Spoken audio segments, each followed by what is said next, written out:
What's it like? What's what like? I never had anybody die. Scary. Congrats on Presents. Wow, did not see any of it coming. Oh, that's great. So unexpected. What drew you both to the story? Steven Soderbergh. Steven. Yeah, Steven. You of course were attached initially. Well, I wasn't really attached. He's wanted to have a meeting with me, and I was like, whatever you're doing, I'm in. Because I absolutely have been such a huge fan of his, and I love the way that he works. He works with a lot of risk and taking a lot of chances, and I think that's what art is. It's not about producing the same thing over and over. And I say that because if you do something right, they want you to do it over and over. And I've been given those roles over and over. And it's like, I'd like to do something different. Mm-hmm. You know what I mean? And so it's not about mastering that one thing. It's about, like, really, what else can I do that's going to be interesting? Yeah. I want to do whatever Steven Soderbergh is doing, and I'm also a big fan of the genre. And so you tell me that Steven Soderbergh is making a ghost story, and I could not be more in. So you just mentioned the genre, ghost story. So I got to ask you both: have you ever had a ghost experience, or any kind of supernatural experience, or even making this movie? I mean, I will say that the house we shot in had a presence of its own. It definitely felt like it had seen some things. Yeah, it was an older house, and it had been around for quite a while, and there were different stairwells going up, but one behind the other, which was very strange. Yeah, it came from a different time when a family would live with servants, and the society was set up in a different fashion, and so the house was built to entertain, and the rooms were small, and it was a very interesting character in the movie. So the family and presence, they don't leave once they're visited by the presence. They stay in the house. So what would the two of you do if you were in a situation where you're maybe feeling a little spooked out? Wow, that's a good question. I mean, I believe in the supernatural. I believe that there are other energies in the world. I don't think that we just exist. I mean, I think we're very corporal, but that's if it ends there, there's got to be something more than that. You know, I mean, everyone's looking for life on different planets, but there's also life outside of where we are. You know, in ourselves. Yeah. There's lots of things to take into consideration. You know, am I renting the place? Do I own? What are the interest rates like? Yeah, when does my lease up? When's the lease up? Yeah. Can I Is there ride a this fee? out? Is this a violent situation or just somebody moving my dishes? Yeah. A lot to consider. Is it a friendly ghost? Yeah.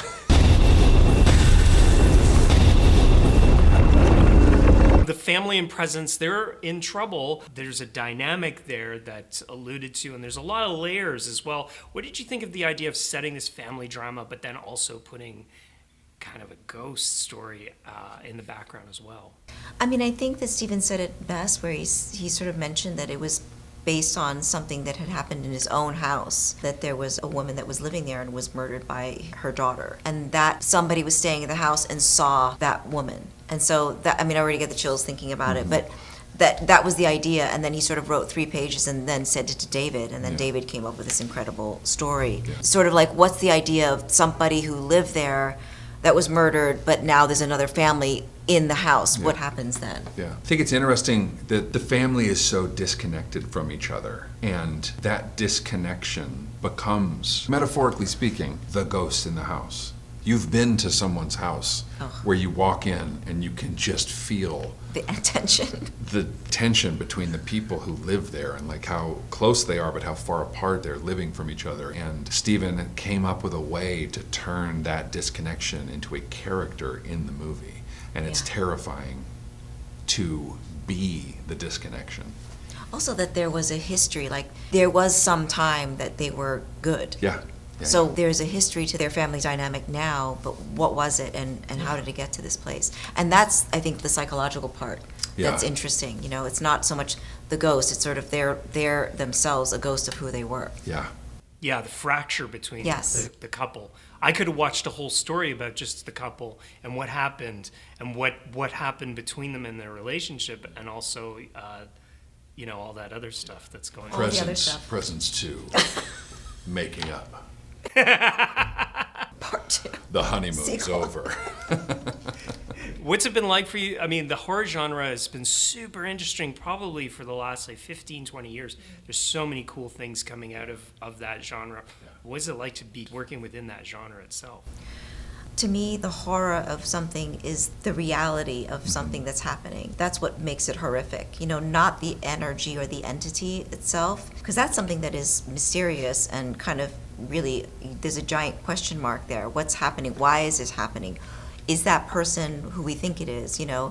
And it turns out that it's within ourselves, ultimately. Yeah. The genre has been shifting, and there's been a lot of innovation in the genre in the last 10 or 15 years, whether it's something like, even Parasite or Hereditary or Longlegs, that they are... Or Get Out. Or Get Out. There's a simplicity to horror now. There's not this, like, the idea of, like, stabbing or the blood or the gore. It's different. It's more like it's inside out, which is so different, isn't it? Yeah, and it was kind of incredible to, as we were making this, realize that we get to be a part of the next innovation in the genre. Because of how it was shot and because it was Steven and David creating this. I don't want to spoil the ending, but man, the ending's so cool. What did you think when you got to the end and read that in the script? I think reading it and then seeing it, very different. Because when you read it, there's a certain amount of time that it feels like it's happening, but when you see it, it happens very quickly. And it's more unexpected, because usually there's something that draws out the ending, but not in this case. And I think that's what's smart about it, like knowing when to end it. Yeah, it's exactly what you're expecting, but not in the way you're expecting it. The way that he presented it. Yeah. So you caught you off guard the way it ended? Sure. Even after making it, the ending was shocking.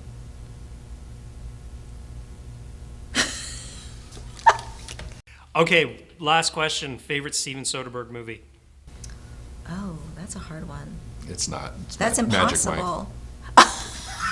Come on. I think we can all agree. That's When hard. they rip off the outfit and they just start exactly. dancing. Oh my gosh. Exactly. I will say. That's his favorite. No, I will say, like, you look at this list on the poster, they're all so different, and they all mark a time in our life. Like, you can remember when all of these movies came out. They are, like, signposts on the road of filmmaking.